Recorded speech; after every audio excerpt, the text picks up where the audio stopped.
Un après-midi qui semblait tranquille se transforma en un tournant inattendu. Deux policiers blancs arrêtèrent un vétéran noir juste devant le magasin, pensant qu'ils pouvaient l'humilier et l'empêcher de franchir la porte.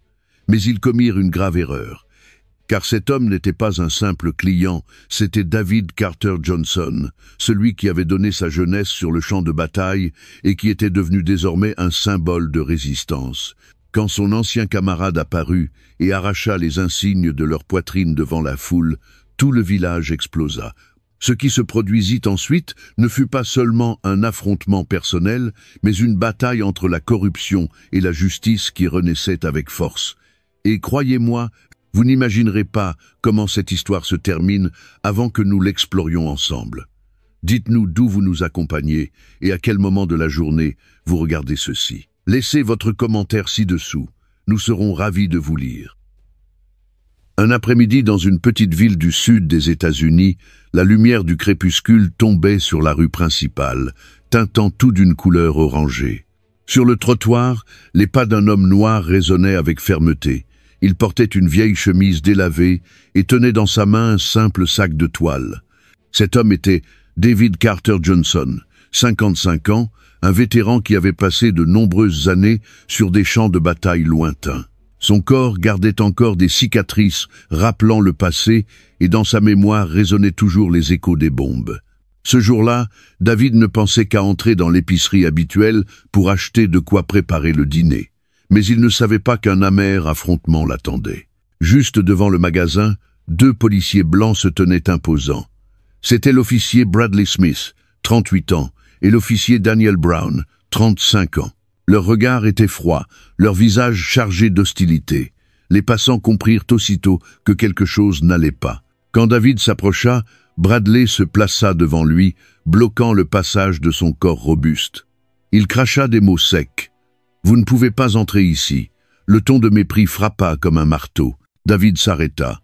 Ses yeux se plissèrent, son visage resta serein. Les années de service militaire lui avaient appris à contrôler ses émotions, mais au fond de lui brûlait une flamme d'indignation. Il avait sacrifié sa jeunesse pour défendre cette terre. Et maintenant on l'arrêtait devant une petite boutique uniquement à cause de la couleur de sa peau. Les voisins commencèrent à regarder. Angela Moore, propriétaire d'un magasin voisin, porta la main à sa bouche, ses yeux remplis d'inquiétude. Les murmures se propagèrent, l'air devint lourd. Toute la rue semblait retenir son souffle. David inspira profondément en serrant la poignée du sac. Il choisit le silence, car il savait que le moindre mot pouvait allumer l'étincelle de l'explosion. Daniel Brown ricana avec sarcasme, croisant les bras sur sa poitrine. Pensait-il que cet endroit accueillait vraiment tout le monde? Daniel insista volontairement sur le mot « tout le monde », comme une dague destinée à blesser la dignité. Ces hommes, en uniforme, abusaient de leur pouvoir pour humilier un vétéran qui avait versé son sang pour la patrie. En un instant fugace, les souvenirs de la guerre revinrent. David revit ses camarades tomber, qu'ils soient blancs ou noirs. Tous combattaient et se protégeaient les uns les autres. Mais quand la guerre prit fin, de retour chez lui, il était méprisé. L'image de ses amis tombés lui rappelait que la dignité ne pouvait pas être écrasée. David leva la tête et fixa Bradley. Sa voix résonna grave et ferme. « J'ai le droit d'entrer dans n'importe quel lieu de cette terre. Ce droit, je l'ai payé de mon sang et de ma jeunesse. » Ces paroles agitèrent le public. Angela hocha la tête en silence. D'autres commencèrent à filmer avec leur téléphone. Mais Bradley ne recula pas. Il fronça les sourcils et répondit d'une voix dure. « Croyez-vous que vos années avec une arme vous donnent le droit de faire ce que vous voulez ?» Ces mots furent comme de l'essence versée sur le feu. La tension se tendait comme une corde prête à se rompre. D'autres passants s'arrêtèrent, attendant la suite. David resta immobile, sans céder. Il n'avait pas besoin de crier ni de prouver quoi que ce soit. Sa seule présence était la preuve que la dignité ne pouvait être refusée. Mais au moment où tout semblait prêt à éclater, une voix retentit derrière. Un homme sortit de la foule. C'était Marcus Lee Williams, 56 ans, ancien compagnon de David. Il portait un manteau gris, le regard ferme, le visage durci. Marcus s'avança d'un pas décidé et sa voix résonna avec force. « Vous venez d'insulter un soldat qui a protégé la vie de chacun d'entre vous. » La foule explosa. Les voix et les murmures emplirent l'air. Bradley et Daniel restèrent figés un instant, leurs yeux passant de l'arrogance à la gêne. Marcus ne s'arrêta pas. Il avança, serra le poing et arracha brusquement l'insigne de la poitrine de Bradley. Toute la rue se figea. Ce geste n'était pas seulement symbolique, c'était le refus du faux pouvoir de ceux qui abusaient de leur uniforme. Angela Moore fut la première à applaudir et bientôt le son se propagea. Les acclamations résonnèrent dans la rue. Les deux policiers baissèrent la tête, incapables de soutenir leur arrogance. Ils reculèrent comme des vaincus. Aux yeux de tous, ils avaient tout perdu. David respira profondément. Il n'avait plus besoin de dire un mot, ni de répondre. Marcus l'avait fait pour lui. Même si la blessure dans son esprit restait ouverte, cette humiliation ne serait pas facile à effacer. Pourtant, David savait qu'il n'était pas seul. La dernière lumière de l'après-midi illumina le visage de David Carter Johnson d'un éclat doré. Il entra dans le magasin et choisit calmement quelques articles pour le dîner. Mais l'image de lui, debout face à deux policiers dépouillés de leur insigne, resta gravée dans la mémoire de tout le village. C'était la preuve que la dignité peut être défiée, mais jamais arrachée. La nouvelle de l'affrontement devant l'épicerie se répandit rapidement dans toute la ville. En une seule nuit, l'histoire de David Carter Johnson et de son ancien compagnon Marcus Lee Williams devint le sujet principal dans les cafés, au coin de rue et jusque dans les conversations à l'église. Les gens murmuraient, se rappelant la scène où les deux policiers furent dépouillés de leurs insignes devant la foule. Pour beaucoup, ce n'était pas seulement une altercation, mais le signe qu'un changement approchait. David était assis dans sa petite maison, l'air pensif. Sur la table reposait une tasse de thé refroidi, à côté d'une vieille photo de lui et de Marcus en uniforme militaire. Les souvenirs du champ de bataille revenaient avec clarté. Ils avaient été ensemble, affrontant la mort dans les moments les plus durs. À cette époque, personne ne demandait de quelle couleur était la peau de l'autre. Il n'y avait qu'une mission, survivre et se protéger mutuellement. Penser à cela lui serrait le cœur. Il se demandait pourquoi, en revenant sur sa terre natale, il devait encore affronter le mépris. Dehors, l'opinion publique s'agitait. L'officier Bradley Smith et l'officier Daniel Brown furent suspendus temporairement le temps de l'enquête. Le journal local publia une brève note et les discussions allaient bon train. Certains défendaient les policiers, disant qu'ils ne faisaient que leur devoir. Mais la majorité soutenait David, convaincu que la vérité était évidente. Les téléphones qui avaient filmé cette scène étaient des preuves impossibles à nier. Pendant ce temps, David poursuivait sa vie tranquille. Il allait et venait à l'épicerie comme d'habitude, achetant des articles simples. Mais les regards avaient changé. Il y avait du respect et de l'admiration. Angela Moore, la témoin qui avait été la première à applaudir, n'hésita pas à le dire à voix haute dans le magasin. « Monsieur Johnson, nous vous sommes reconnaissants. » La phrase fit régner un court silence, avant que tous n'acquiescent d'un même mouvement. David esquissa un léger sourire, mais au fond de lui, une profonde émotion l'envahit. Un soir, Marcus lui rendit visite. Il apporta une bouteille de whisky de maïs qu'il posa sur la table. Ils s'assirent face à face, la lumière jaunâtre éclairant leurs visages marqués par les années. Marcus sourit avec gravité. « J'ai attendu ce jour pendant longtemps, David. Nous avons trop longtemps gardé le silence. » Sa voix n'était pas seulement une confession, mais l'affirmation que ceux qui avaient porté l'uniforme n'oubliaient jamais leur devoir envers la justice. David le regarda avec tristesse dans les yeux. « Je ne veux pas de problème. Je veux simplement vivre en paix, acheter mon dîner comme n'importe qui. » Marcus secoua la tête. « Mais notre silence est ce qui leur fait croire qu'ils peuvent faire ce qu'ils veulent. Si ce jour-là je n'étais pas intervenu, jusqu'où seraient-ils allés pour t'humilier? As-tu pensé à cela ?» La pièce se remplit de silence. Le tic-tac de l'horloge résonnait fort. David savait que son ami avait raison. Il avait enduré pendant des années, mais cette fois, arrêté devant l'épicerie, il n'avait pas pu le supporter. L'image des policiers bloquant le passage et riant avec mépris restait plantée dans sa mémoire comme une dague. Il comprit que ce n'était pas seulement son histoire. C'était l'histoire de toute une communauté. Le lendemain, un groupe d'habitants se rassembla devant la mairie. Ils brandissaient des pancartes exigeant une enquête publique sur la conduite discriminatoire de Bradley Smith et Daniel Brown. Angela Moore était là, aux côtés de nombreux autres. Ils scandaient le nom de David Carter Johnson comme symbole de résistance. David n'était pas présent, mais depuis sa maison, il entendait les chants résonner dans les rues. Son cœur se serra, non par orgueil, mais en prenant conscience du poids croissant de sa responsabilité. Pendant que le mouvement grandissait, Bradley et Daniel tentaient de se justifier. Ils disaient qu'ils suivaient simplement un protocole de sécurité, mais les vidéos montraient autre chose. Les gestes de mépris, les sourires moqueurs étaient impossibles à nier.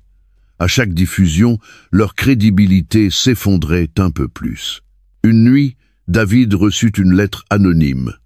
Elle ne contenait que quelques mots mal écrits.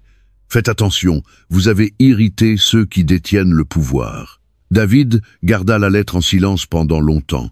Il savait que cet affrontement ne se terminerait pas devant la porte de l'épicerie, mais il savait aussi que cette fois, il ne reculerait pas. Car derrière lui, il n'y avait pas seulement Marcus, ni seulement des personnes comme Angela, mais toute une communauté attendant que la justice s'exprime. À la lueur vacillante d'une lampe à huile, David plia la lettre et la rangea dans un tiroir. Il s'assit droit, regardant par la fenêtre où entrait la clarté de la lune. En cet instant, il comprit que le voyage ne faisait que commencer. La vie l'avait forcé à se battre dans des terres lointaines. Désormais, le destin le plaçait dans une autre bataille, dans son propre foyer. Mais cette fois, il ne luttait pas pour une armée, ni pour un drapeau. Il luttait pour sa dignité, pour sa communauté, et pour la certitude que la justice devait être respectée. Dans la rue, les grillons chantaient dans la nuit. Une brise légère passa, apportant l'odeur de la terre humide après la pluie. David ferma les yeux et respira profondément. Il sentit que son cœur ne battait plus seulement pour lui. Il battait pour les âmes tombées, pour ceux qui étaient encore méprisés et pour les générations qui avaient besoin d'un exemple afin d'apprendre à se relever. Le lendemain matin, la place devant la mairie était bondée de monde. De toutes les rues arrivaient des groupes de voisins, portant des pancartes, des tambours et des cris qui résonnaient dans l'air. Les affiches avec l'inscription « Justice pour David Carter Johnson » s'élevaient, tremblant, sous le soleil du matin. L'atmosphère était bruyante, mais pleine de détermination. Ce n'était pas seulement une protestation contre deux policiers, c'était l'affirmation que la communauté en avait assez. David observait la foule depuis la fenêtre d'un petit café. Il portait une chemise bleue usée et les cheveux grisonnants accentuaient sa maturité. Il ne voulait pas être au centre de la manifestation, conscient que sa présence pouvait encore tendre la situation. Mais dans ses yeux brillait une émotion impossible à cacher. Jamais il n'aurait imaginé qu'un instant devant l'épicerie devienne l'étincelle qui embraserait tout le village. Marcus Lee Williams s'approcha avec une tasse de café chaud à la main. Il lui donna une tape sur l'épaule. « Cette foule n'est pas seulement là pour toi, elle est là pour elle-même, pour toutes ces années de silence et de mépris. » Sa voix était ferme, son regard fixé sur son vieil ami. David hocha doucement la tête, sentant son cœur battre plus fort. Sur la place, Angela Moore tenait un mégaphone et sa voix résonnait avec clarté. « Nous ne sommes pas ici pour provoquer des troubles. Nous sommes ici pour la justice, car nos enfants ne peuvent pas grandir dans une société où la dignité est piétinée. » Les cris de réponse retentirent, chaque écho semblait faire vibrer le sol. À l'intérieur de la mairie, les responsables locaux s'étaient réunis en urgence. Les dossiers disciplinaires des officiers Bradley Smith et Daniel Brown étaient sur la table. Certains demandaient une sanction légère, seulement un avertissement. D'autres insistaient pour qu'ils soient renvoyés afin de restaurer la confiance du public. Les débats s'éternisaient et l'air était aussi tendu que sur la place. Dehors, la foule ne cessait de croître. Des familles avec des enfants, des vieillards avec des cannes, tous étaient sortis dans la rue. Ils criaient le nom de David, ils criaient justice. La police était déployée pour maintenir l'ordre, mais cette fois, elle n'osa pas recourir à la violence. Tous les regards étaient attentifs, chaque téléphone enregistré. Une seule erreur pouvait secouer le pays tout entier. David restait dans le café, se rappelant ses années dans l'armée. Il avait marché dans des jungles denses, il avait entendu des explosions éclater tout près de ses oreilles. Mais jamais il n'avait ressenti une pression aussi lourde qu'à cet instant. Car cette fois, il ne se battait pas pour l'armée, mais pour sa dignité. Il se souvenait de la lettre anonyme de mise en garde. Il savait que ceux qui se trouvaient derrière Bradley et Daniel ne céderaient pas facilement. À ce moment-là, un groupe d'hommes étranges apparut au bord de la place. Ils portaient des vestes sombres et des casquettes qui couvraient leurs visages. Ils n'avaient ni pancarte, ni slogan. Leur regard était froid comme la glace. Marcus les remarqua aussitôt. Son instinct de soldat lui souffla qu'il n'était pas de simples manifestants. Il posa la main sur l'épaule de David et murmura « Quelque chose se passe, nous devons être prudents. » Ces hommes s'infiltrèrent dans la foule en tentant de provoquer. L'un poussa une barrière, un autre lança des insultes aux policiers qui surveillaient. L'ambiance pacifique commença à se troubler. Angela tenta de calmer les esprits, sa voix retentit dans le mégaphone. « Ne tombez pas dans le piège, restez calme, nous sommes ici pour la justice, pas pour détruire. » Mais ces paroles suffisaient à peine à contenir la tension. David se leva brusquement. Il ne pouvait pas rester assis, à regarder la manifestation sombrer dans le chaos. Il sortit du café et marcha vers la place. Tous les regards se tournèrent vers lui.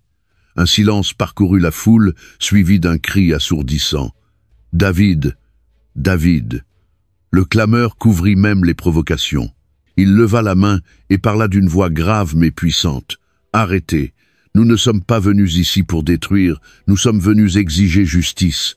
Moi, David Carter Johnson, j'ai subi cette humiliation et je dis que la violence n'apporte rien d'autre que l'obscurité. » Ces paroles résonnèrent contre les murs, entourant la place. La foule se calma. Le groupe d'étrangers, n'ayant pas atteint son but, se retira. Le calme de David, associé à la fermeté d'Angela et de Marcus, empêcha la flamme de la justice de se transformer en incendie de chaos. Les gens applaudirent avec force, cette fois non seulement par indignation, mais aussi par espoir. Dans la salle de réunion, les responsables écoutaient les chants de la place. Ils comprirent que leur décision n'était plus une affaire interne. C'était un moment historique pour la ville. S'ils couvraient l'affaire, la confiance du peuple serait perdue pour toujours. S'ils choisissaient la justice, ils devraient affronter la résistance au sein même du système. Quand le soleil commença à se coucher, la manifestation continuait, mais dans l'ordre. David se trouvait au centre de la place, Marcus à ses côtés, Angela au mégaphone criant des slogans. La foule ne bougeait pas, elle savait que ce n'était que le commencement. David leva les yeux vers le ciel rouge du crépuscule et ressentit un mélange de sensations à la fois familières et nouvelles. Familières, car il avait déjà connu des batailles. Nouvelles, car désormais il était le symbole de toute une communauté. Il savait que ce combat ne s'achèverait pas en un seul jour. Il continuerait jusqu'à ce que la justice soit véritablement accomplie. La manifestation devant la mairie s'était terminée dans le calme, mais son écho s'était répandu dans tout le village comme une grande vague. On en parlait au dîner, sur le chemin du travail, même pendant le service à l'église. Le nom de David Carter Johnson devint un symbole de dignité et de résistance. Pourtant, tandis que la confiance de la communauté grandissait, au sein du système policier commençait à se former une tempête cachée. Au commissariat, une réunion à huis clos se tenait. Les rideaux étaient tirés, la lumière terne, l'atmosphère lourde. Le chef Raymond Harris, directeur de la police, était assis en tête de table. Il tapotait du doigt sur le bois, sa voix grave et froide. « La situation nous échappe. » Que pensez-vous quand ce Johnson et la foule transforment un incident mineur en un mouvement de tout le village?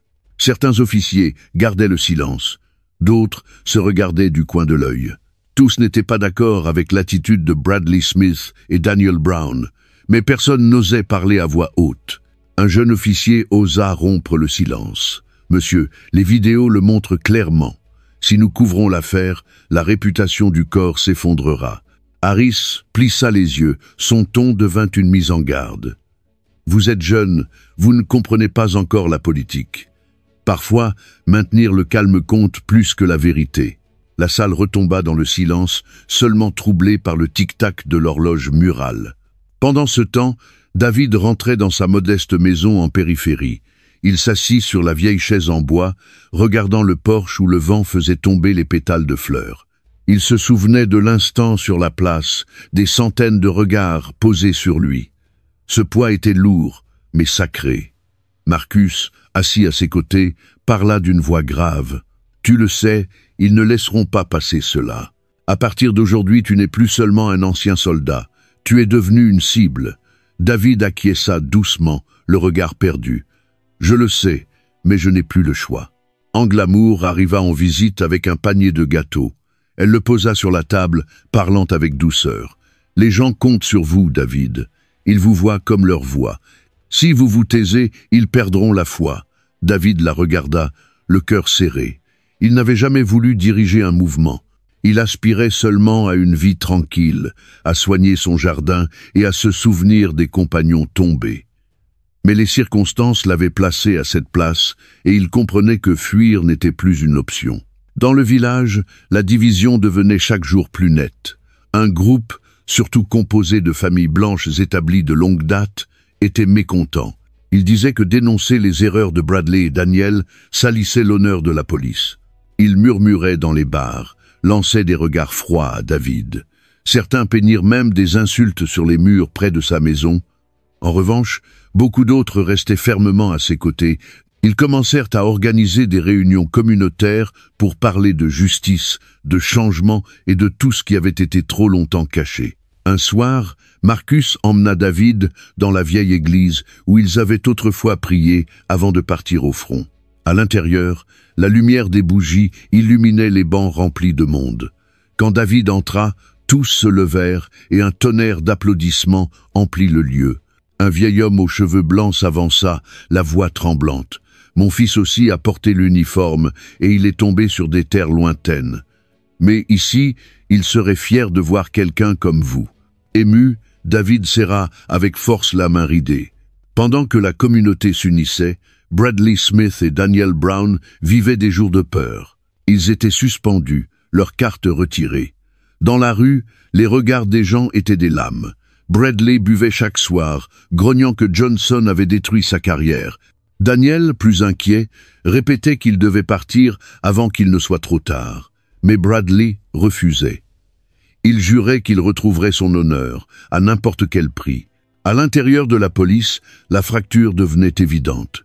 Certains vétérans soutenaient Bradley en silence, le considérant comme victime de la ferveur populaire. Les plus jeunes, au contraire, penchaient du côté de David, conscients que les temps avaient changé. Les couloirs du commissariat bouillonnaient de tension. Quelqu'un le dit sans détour. Si nous ne nettoyons pas le corps, le peuple se lèvera avec plus de force. Chaque jour, David recevait davantage de lettres. Certaines étaient des remerciements, d'autres des menaces.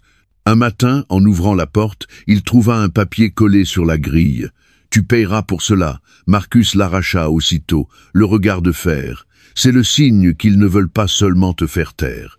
Ils veulent te détruire. » David s'assit dans la pénombre, la lumière faible marquant son visage durci. Il se rappela les tranchées, quand la mort n'était qu'à un souffle.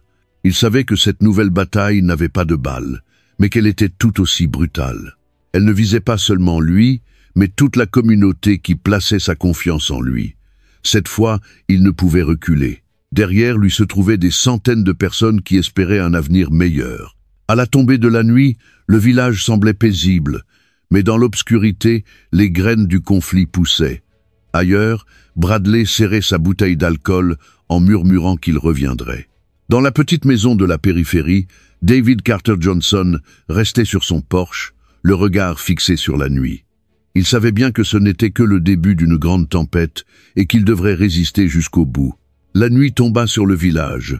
La lumière jaunâtre des lampadaires se répandait sur l'asphalte taché d'ombre. Dans une maison louée à la périphérie, l'officier Bradley Smith s'effondra lourdement sur une chaise, la bouteille d'alcool roulant sur la table. Son visage rougi par la boisson, ses yeux brillaient comme ceux d'une bête blessée. Il ne pouvait accepter la vérité, celle que toute sa carrière avait été détruite en un seul jour à cause d'un vétéran qu'il méprisait. Il grognait encore et encore le nom de David Carter Johnson, comme si chaque syllabe était un couteau déchirant son orgueil. L'officier Daniel Brown se trouvait dans un coin de la pièce, les mains jointes, la sueur coulant malgré la brise nocturne. Il n'avait jamais voulu que les choses aillent si loin. En lui, le regret se mêlait à la peur. Il savait que la communauté ne pardonnerait jamais. Et le pire était que David n'était pas seul. Daniel murmura d'une voix tremblante. « Nous devrions partir d'ici, Bradley. Ils nous détruiront. » Bradley laissa échapper un rire tordu. « Non, je le détruirai le premier. » Pendant ce temps, David était assis sur le porche de sa maison. La lune argentée illuminait ses cheveux gris. Il sentait la caresse du vent nocturne, mais son esprit était troublé. Le papier, avec la menace collée sur la grille, le hantait encore. Il savait qu'il était désormais une cible, mais au lieu de reculer, il sentait une force intérieure le pousser en avant. Des années plus tôt, il avait affronté la mort sur le champ de bataille sans trembler. À présent, face à des ennemis sur sa propre terre, il ne se permettrait pas de céder. Marcus Lee Williams arriva après minuit, avec un pistolet court bien sécurisé. Il le posa sur la table en bois, son regard ferme. « Je ne veux pas que tu l'utilises, David, mais je ne crois pas qu'ils te laisseront en paix. » David contempla l'arme, le cœur serré. Il avait juré de ne plus jamais en prendre une après avoir quitté l'armée. Mais la réalité l'obligeait à reconsidérer. Il acquiesça en silence, remerciant son vieil ami. Le lendemain, le village bouillonnait de rumeurs. On disait que Bradley s'était réuni avec des hommes étranges dans un bar de la périphérie. Certains juraient l'avoir vu remettre une enveloppe. La nouvelle circula vite. Tous comprirent qu'il préparait quelque chose. Angela Moore rendit visite à David avec un panier de fruits. Elle le regarda avec inquiétude. « Monsieur Johnson, les gens commencent à avoir peur. Ils croient que Bradley cherchera vengeance. Mais ils croient aussi que vous êtes leur soutien. » David serra doucement sa main, sa voix grave et ferme. « S'ils me font confiance, je ne les décevrai pas. » Pendant ce temps, Bradley s'enfonçait davantage dans la haine. Il contacta un groupe d'hommes expulsés de la force pour violence. Ils se réunissaient dans un entrepôt abandonné, traçant des plans. Bradley parlait de forcer David à se soumettre, de faire plier toute la communauté. Il ne voyait pas que sa rancune l'avait transformé en l'ombre du démon contre lequel il avait autrefois porté l'uniforme. Daniel Brown doutait encore. Il ne voulait pas sombrer davantage, mais il n'osait pas non plus abandonner Bradley. Une nuit, devant le miroir, il contempla son visage fatigué. Il se demanda à quel moment il avait perdu la raison, à quel moment la haine et la peur l'avaient dominé. Les larmes coulèrent sur son visage, mais il savait qu'il était trop tard pour revenir en arrière. Un après-midi, tandis que David travaillait dans son jardin, il remarqua une voiture étrange arrêtée au loin. Il ne distingua pas le visage de celui qui était à l'intérieur, mais son instinct de vétéran criait alerte. Il entra dans la maison, verrouilla la porte et appela Marcus. En quelques minutes, Marcus arriva, observant tout avec des yeux aguerris par l'expérience. Tous deux comprirent que l'obscurité les encerclait. La nouvelle de la voiture suspecte se répandit aussitôt. La communauté organisa des gardes volontaires. Des jeunes patrouillaient la nuit autour de la maison de David, même des anciens offrirent leur aide. Angela apportait de la nourriture et de l'eau aux veilleurs. Cette image bouleversa profondément David. Il ne luttait plus seul. Tout un village se tenait derrière lui. Mais Bradley ne reculait pas. Plus la haine le consumait, plus il devenait téméraire. Dans une réunion secrète, il déclara devant ses complices « Bientôt nous agirons et tous trembleront ». Sa voix résonnait dans l'entrepôt glacé, comme un écho venu de l'abîme. À la tombée de la nuit, David restait dans le salon, la lumière jaune projetant son ombre longue sur le mur. Il se souvenait de la guerre, des amis tombés. Il savait que cette nouvelle bataille n'utilisait pas de balles, mais qu'elle était faite de haine, de mensonges et de peur. Il posa la main sur le pistolet de Marcus, un serrement naissait dans sa poitrine. S'il tentait d'entraîner sa communauté dans l'obscurité, il serait celui qui s'interposerait. Dehors, le vent sifflait entre les arbres, apportant avec lui le froid d'une tempête imminente. Et dans l'épaisseur de la nuit, des pas secrets s'approchaient. Le compte à rebours vers l'affrontement inévitable avait commencé. Cette nuit-là, des nuages noirs couvrirent le ciel. Sur le chemin menant à la périphérie où vivait David Carter Johnson, une caravane de voitures avançait en silence. Le grondement sourd des moteurs se mêlait au vent, apportant une odeur métallique et glaciale. Dans le véhicule de tête, Bradley Smith restait immobile, les yeux rougis par l'alcool et la haine. Il n'était plus un officier en uniforme. Il s'était transformé en prédateur, prêt à semer la peur. Dans une autre maison, Daniel Brown marchait de long en large, inquiet. Il savait que Bradley se préparait à agir. La peur lui déchirait l'esprit. Il voulait appeler David pour l'avertir, mais craignait la vengeance de Bradley. Finalement, il prit le téléphone d'une main tremblante, composa le numéro et s'arrêta. La sueur coulait sur son front. À cet instant, Daniel comprit qu'il se trouvait à la croisée de son destin. Dans la petite maison de la périphérie, David était assis près de la table en bois. Devant lui, une tasse de thé chaud, mais la chaleur n'effaçait pas l'inquiétude qui l'entourait. Marcus Lee Williams était parti quelques heures plus tôt, promettant de revenir à l'aube. Dehors, le vent sifflait entre les arbres et les aboiements lointains des chiens résonnaient comme un avertissement. David se leva, vérifiant portes et fenêtres avec la prudence d'un vétéran. Aux alentours de minuit, les phares de plusieurs voitures brillèrent au loin. La caravane s'arrêta devant l'entrée de la maison de David. Plusieurs silhouettes descendirent, à l'air violent. Elles portaient des cagoules, des chaînes et des barres de fer à la main. Bradley apparut à la fin, un sourire tordu aux lèvres. « Cette nuit, je lui montrerai ce qu'est l'humiliation », murmura-t-il. David entendit les moteurs et son cœur s'accéléra. Il éteignit les lumières, ferma les rideaux et prit l'arme que Marcus lui avait laissée. Il ne voulait pas tirer, mais il ne pouvait pas permettre qu'on détruise sa maison. Il resta dans le couloir, fixant la porte en bois. Chaque pas dans la cour résonnait comme un coup dans sa poitrine. Soudain, le téléphone sonna. David sursauta et regarda l'écran. Un numéro inconnu. Il répondit d'une voix tremblante. « Qui est là ?» À l'autre bout, la voix saccadée de Daniel Brown. « Monsieur Johnson, ils viennent vers vous. Faites attention, je vous en prie. Je ne peux pas arrêter Bradley. » Avant que David ne réponde, la communication fut coupée. Il serra le téléphone avec force, partagé entre la colère et la compassion. Dans la cour, Bradley donna l'ordre. Abattez la porte. Les coups de fer résonnèrent violemment contre le bois. Toute la maison tremblait.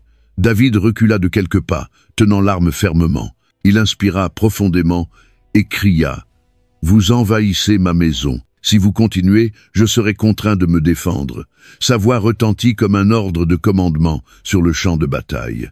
Les assaillants hésitèrent un instant, mais Bradley rougit. Ce n'est qu'un vieillard, brisez la porte.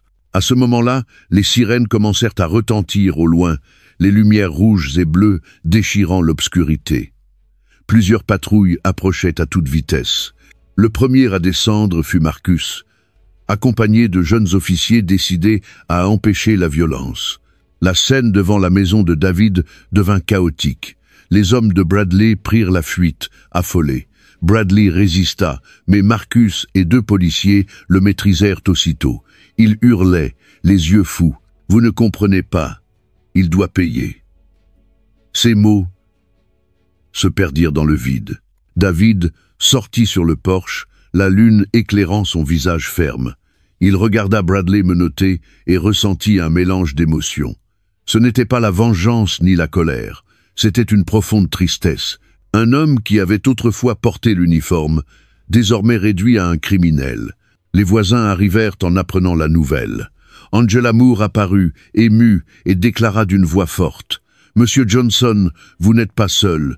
Tout le village est avec vous. » Les applaudissements éclatèrent, étouffant les cris de Bradley. Au milieu de la foule, Marcus s'approcha de David et posa une main sur son épaule. « Je te l'avais dit, il ne te laisserait pas en paix. Mais tu vois, nous ne sommes plus seuls. » David acquiesça, regardant les lumières clignotantes. Il savait que ce n'était pas la fin. Bradley avait été arrêté, mais les forces derrière lui existaient encore. La bataille ne faisait que commencer.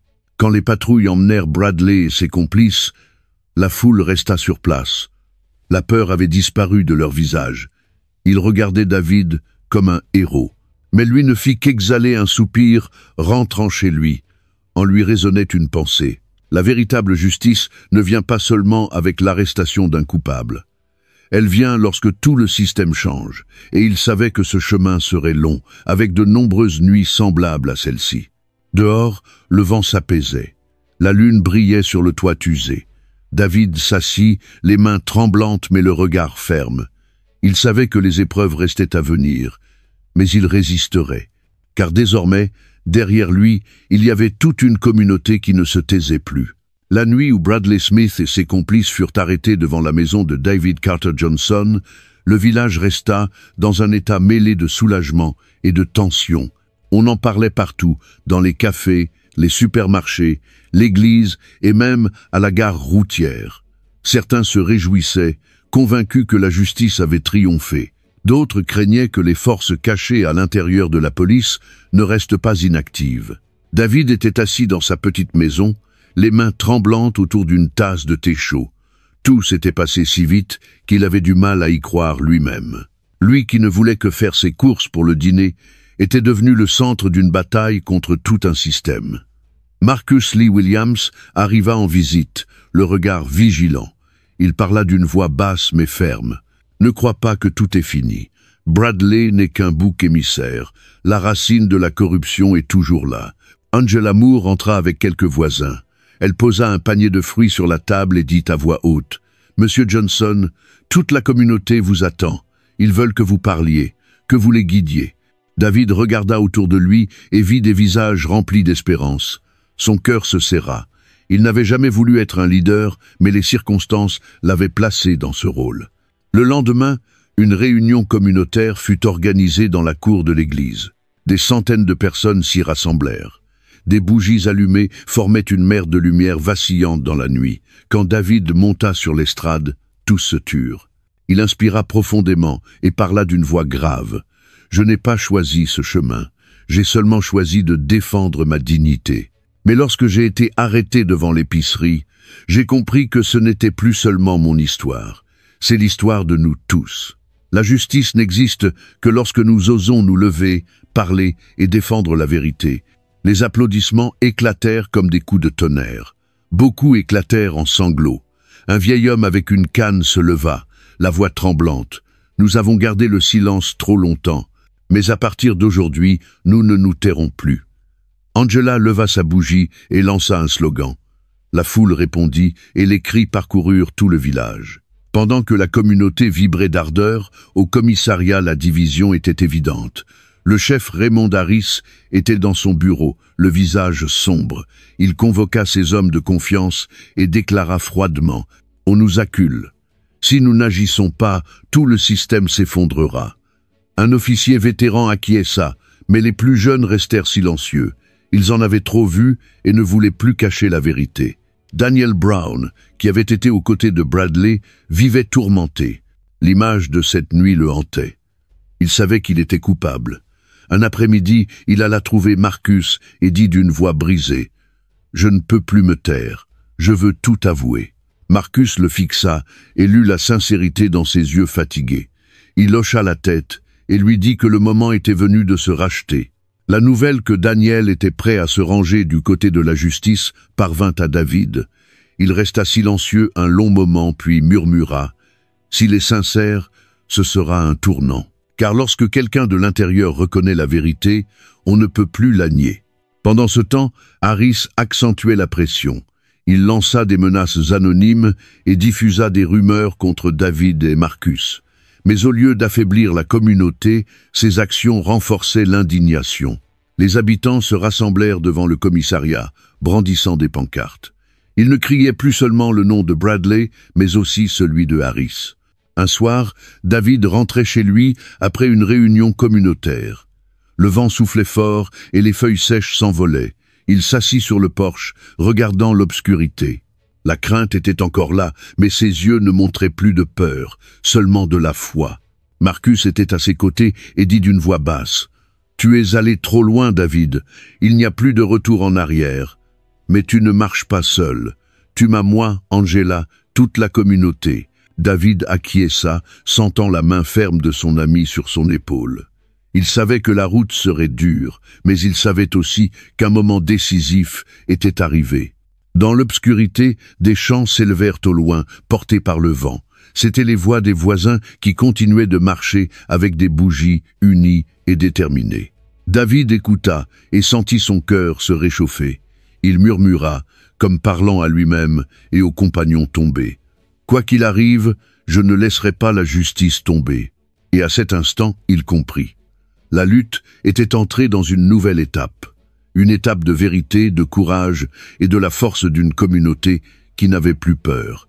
Après la réunion communautaire où Daniel Brown déclara qu'il révélerait toute la vérité, le village tomba dans un état d'attente tendue. Les habitants avaient de l'espoir, mais craignaient aussi que les forces cachées ne restent pas inactives. La nouvelle que Daniel était prêt à témoigner se diffusa partout, des petits cafés jusqu'à l'église. Le nom du chef Raymond Harris était mentionné de plus en plus comme le principal responsable. David Carter Johnson se trouvait dans sa vieille maison en bois, les yeux fixés sur une photo de famille. Il savait que Daniel pouvait être un témoin clé, mais il comprenait aussi que cela le mettrait en grand danger. Marcus Lee Williams entra, posa une main sur son épaule et dit lentement mais fermement « Si Daniel parle, ce sera un coup mortel pour Harris. Mais tu sais aussi que Harris ne restera pas les bras croisés. » Et il avait raison. Au commissariat, Harris frappait la table de fureur.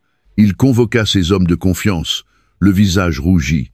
Sa voix trancha l'air. « Si Brown ose me trahir, il le regrettera. » Les autres restaient muets, incapables de répondre. Au fond, beaucoup doutaient déjà. La loyauté envers Harris se fissurait. Pendant ce temps, Angela Moore et un groupe de voisins continuaient d'organiser des marches pacifiques. Ils tenaient des bougies et chantaient dans la nuit. Chaque flamme était une prière, une déclaration que la justice devait être rendue. David marchait souvent parmi eux, lentement, observant les visages jeunes et vieux emplis d'espérance. Il sentait clairement que ce n'était plus seulement son combat. Une nuit, Daniel arriva à la maison de David. Son visage était pâle d'insomnie, mais ses yeux étaient fermes. Il parla d'une voix rauque. « Je sais que j'ai échoué, mais je ne peux plus me taire. Harris a ordonné de cacher des faits, et moi-même j'ai signé de faux rapports.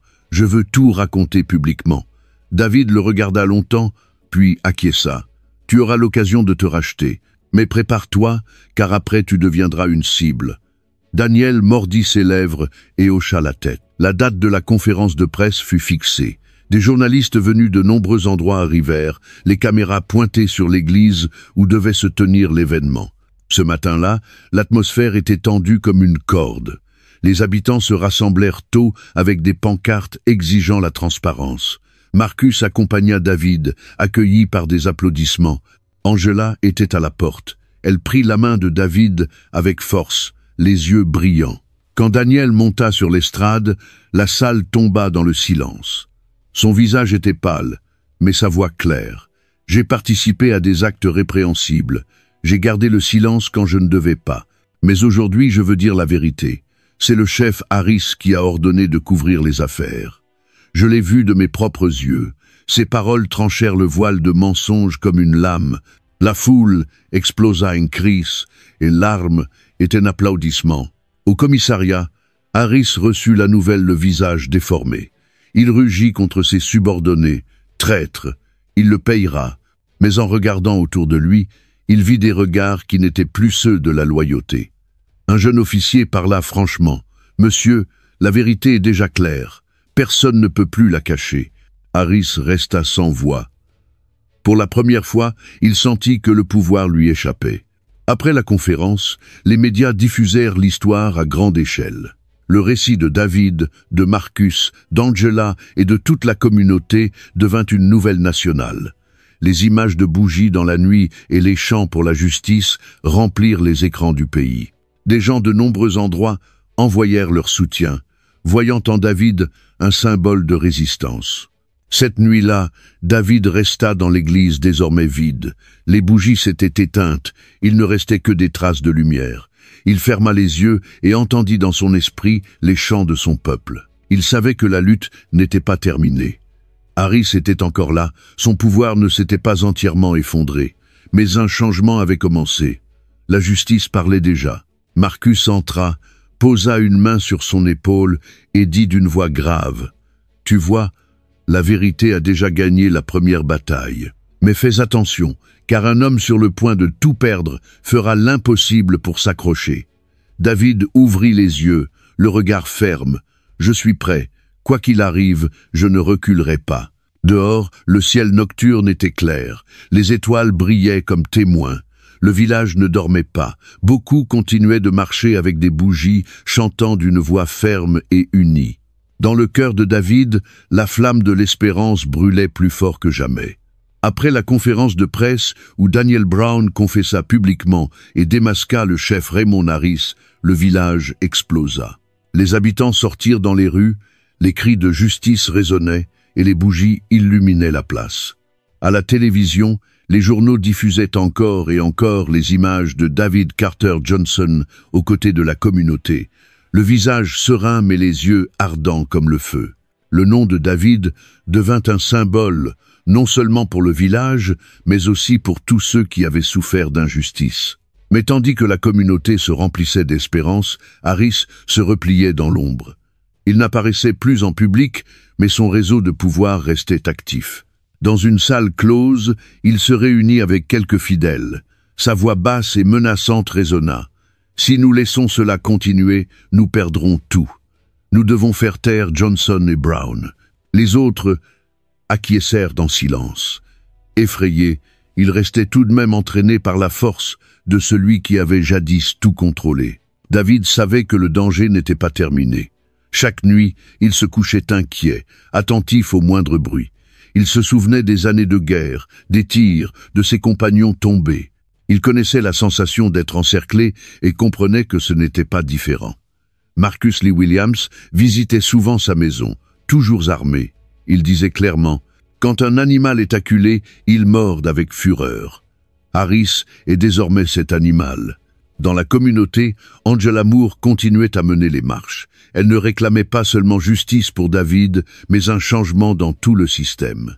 Une nuit, des centaines de personnes marchèrent avec des bougies dans les rues, leurs chants emplissant l'air. Des habitants de villages voisins se joignirent, transformant la petite lutte en un mouvement plus vaste. David marchait parmi eux, sentant la force de chaque main entrelacée. Il comprenait qu'il n'était plus seul. Mais les menaces augmentaient. Angela reçut une enveloppe avec des lettres tordues. « Arrête-toi ou tu en paieras le prix. » Beaucoup de manifestants étaient surveillés. Une nuit, Daniel Brown trouva des graffitis rouges sur la porte de sa maison avec le mot « traître ». Il tremblait, mais sortit devant les gens et déclara « Je ne reviendrai pas en arrière, j'irai jusqu'au bout. » La nouvelle irrita encore plus Harris. Il lança une campagne de rumeurs pour discréditer David et Marcus. Des tracts anonymes envahirent les rues, accusant faussement David d'erreur dans l'armée et Marcus de sanctions passées. Mais le peuple ne croyait plus aux mensonges. Ils ramassèrent les papiers et les brûlèrent sur la place. Les flammes illuminèrent leurs visages décidés. Sous la pression croissante, certains officiers de police commencèrent à se rebeller ouvertement contre Harris. Ils présentèrent une pétition pour une enquête complète. À l'intérieur du commissariat, l'atmosphère était insupportable. Harris criait et frappait la table, mais de moins en moins l'écoutait. Un jeune officier osa l'affronter. « Nous avons juré de protéger la justice, pas de couvrir des crimes. » Harris resta sans réponse. Pour la première fois, il comprit que son pouvoir s'effondrait.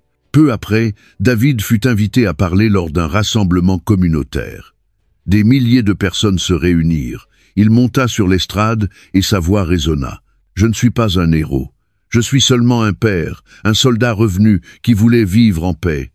Mais quand la justice est bloquée, je ne peux pas me taire.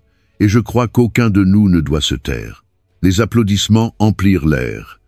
Des anciens pleuraient, des jeunes scandaient son nom. Dans une salle derrière la scène, Marcus le regarda avec fierté. Il lui souffla. « Tu as changé ce village. » David soupira et répondit doucement. « Non, c'est eux qui ont changé. J'ai seulement été le premier à me lever. » Mais dans l'ombre, Harris ne se rendait pas. Il alla voir Bradley Smith en prison, lui proposant de réduire sa peine s'il témoignait faussement contre David. Bradley sourit avec folie. Je dirais n'importe quoi pour le voir tomber. Une nouvelle conspiration commençait à se former, présage d'une autre tempête. Cette nuit-là, David était sur le porche de sa maison. La lune illuminait son visage, marquant chaque ride. Il savait que Harris attaquerait encore, que le chemin serait difficile. Mais dans son cœur, la foi brûlait comme une flamme vive. Il murmura, comme un message à ses compagnons tombés. « J'irai jusqu'au bout. Je ne laisserai pas enterrer la justice. » Dehors, le vent nocturne traversait les arbres. Le chant des grillons et des cigales était la musique de fond d'une bataille encore ouverte. Tout le village semblait retenir son souffle, attendant le jour où la justice parlerait définitivement. Le jour du procès contre le chef Raymond Harris fut fixé, et tout le village tremblait dans l'attente. Ce matin-là, la rue menant au tribunal était bondée de monde. On brandissait des pancartes, on levait des bougies et on criait avec force. Sur chaque visage se lisait la détermination. Ils n'étaient pas là seulement pour assister à un procès. Ils étaient là pour voir la vraie justice en action. David Carter Johnson descendit d'une vieille voiture. Il portait un costume simple et avançait au milieu de la foule qui l'acclamait. Marcus Lee Williams marchait à ses côtés, le regard perçant. Angela Moore et d'autres voisins se tenaient par la main en franchissant l'entrée du tribunal. Le ciel était bleu, mais l'air chargé de tension. Dans la salle, Harris était sur le banc des accusés. Son costume ne pouvait cacher son épuisement, son visage émacié et ses yeux remplis de fatigue et de peur. En voyant David dans le rang des témoins, il fronça les sourcils. Il tentait de garder son calme, mais il savait que c'était son moment décisif. Le procès commença. Le procureur présenta des preuves, des enregistrements, des documents internes falsifiés. Le nom de Harris apparaissait dans les ordres de dissimulation. Puis vint le tour de Daniel Brown, qui monta à la barre avec une voix tremblante mais ferme. J'ai signé de faux rapports. Je l'ai fait sous la pression du chef Harris lui-même. C'est lui qui donnait les ordres et nous n'osions pas désobéir. Mais aujourd'hui, je veux dire la vérité. Un murmure parcourut la salle. Ensuite, on appela David. Il marcha lentement jusqu'à la barre, le regard serein mais empli de force. Sa voix résonna claire. J'ai servi mon pays, j'ai perdu des compagnons, j'ai donné ma jeunesse pour défendre le drapeau. Et en revenant, j'ai été humilié par ceux qui portaient l'uniforme. Je ne suis pas ici par vengeance, mais pour affirmer que la justice ne peut pas s'arrêter. Personne n'a le droit d'écraser la dignité humaine. Le silence envahit la salle. Beaucoup pleuraient. Harris se leva en criant. « Tout est mensonge. Il veut me détruire. » Mais sa voix tremblait, son regard était perdu. Le procureur présenta la preuve finale. Un enregistrement où Harris ordonnait de falsifier les rapports. En l'entendant, Harris s'effondra sur son siège, le visage blême. Après de longues heures, le vieux juge prononça la sentence. Raymond Harris fut reconnu coupable de dissimulation, d'abus de pouvoir et d'obstruction à la justice. Il fut destitué et condamné à plusieurs années de prison. Le coup de marteau résonna fort, clôturant un chapitre sombre. La salle éclata en applaudissements et en cris. Angela étreignit David en pleurant. Marcus lui serra la main avec fierté. Dehors, des milliers de personnes célébraient. Ils ne fêtaient pas seulement la chute de Harris, mais la victoire de toute la communauté. Les bougies illuminaient la place et les chants s'élevaient dans le vent comme un hymne triomphal. David sortit du tribunal. La foule l'entoura, applaudissant et scandant son nom. Il leva la main en signe de salut, ému, mais au fond de lui, il ne se voyait pas comme un héros, seulement comme un homme ordinaire qui avait choisi de ne pas se taire. Il savait que la vraie force venait de l'union de tous ceux qui avaient osé se lever. Le lendemain, une petite cérémonie fut organisée sur la place centrale. Des enfants portaient des fleurs, des anciens étaient au premier rang, des jeunes criaient des slogans. Angela parla d'une voix ferme. « Nous n'avons pas seulement abattu un abuseur de pouvoir. Nous avons démontré que la vérité ne peut pas être enterrée. Aujourd'hui marque le début d'un nouveau village, où la justice n'est pas un slogan vide. » David monta sur l'estrade. Il regarda la foule et parla lentement. « Merci à tous, mais souvenez-vous, la justice n'est pas un cadeau. C'est quelque chose que nous devons protéger chaque jour, avec courage, avec unité et avec la foi que personne n'est au-dessus de la dignité humaine.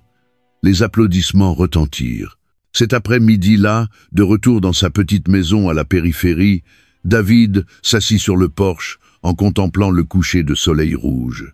Le chant des cigales, l'odeur de la terre humide portée par le vent. Il ferma les yeux et murmura comme s'il parlait à ses compagnons tombés. « Je suis allé jusqu'au bout. Et je sais que vous souriez de loin. » La nuit tomba, mais dans son cœur la lumière de la justice brûlait. Une lumière qui n'éclairait pas seulement son chemin, mais aussi celui des générations futures, afin qu'elle n'ait plus jamais à s'incliner devant l'injustice. Mesdames et messieurs, l'histoire que nous venons de parcourir ne s'arrête pas à un affrontement entre un vétéran et ceux qui ont abusé du pouvoir. C'est un profond rappel que la justice n'apparaît pas d'elle-même. La justice n'existe que lorsqu'il y a des personnes qui osent se lever, parler et défendre la vérité. Monsieur David Carter Johnson ne cherchait pas la gloire, il voulait simplement vivre en paix. Mais lorsque sa dignité fut piétinée, il transforma le silence en force et inspira toute une communauté. Le message qui nous est adressé, en particulier aux spectateurs plus âgés, est que l'âge ne nous affaiblit pas. Au contraire, ce sont les expériences et les années vécues qui nous permettent de comprendre plus clairement la valeur de la dignité, de l'humanité et de la solidarité. Chaque parole et chaque acte courageux que nous accomplissons est un exemple pour que nos enfants et nos petits-enfants les suivent. Lorsque nous préservons notre dignité, les nouvelles générations apprennent à ne jamais accepter l'injustice comme une fatalité. Et aussi, à travers cette histoire, nous voyons que la véritable force ne réside pas dans le pouvoir ou dans les fonctions, mais dans la foi et dans l'union de la communauté. Quand une personne ose se lever, elle peut sembler petite, mais quand toute la communauté se met debout, aucun pouvoir ne peut éteindre la flamme de la vérité. Si cette histoire a touché votre cœur, nous vous demandons de mettre un « j'aime », de la partager et de vous abonner à la chaîne, afin que nous continuions à diffuser ces valeurs et que nous gardions toujours vivante la flamme de la justice dans nos vies.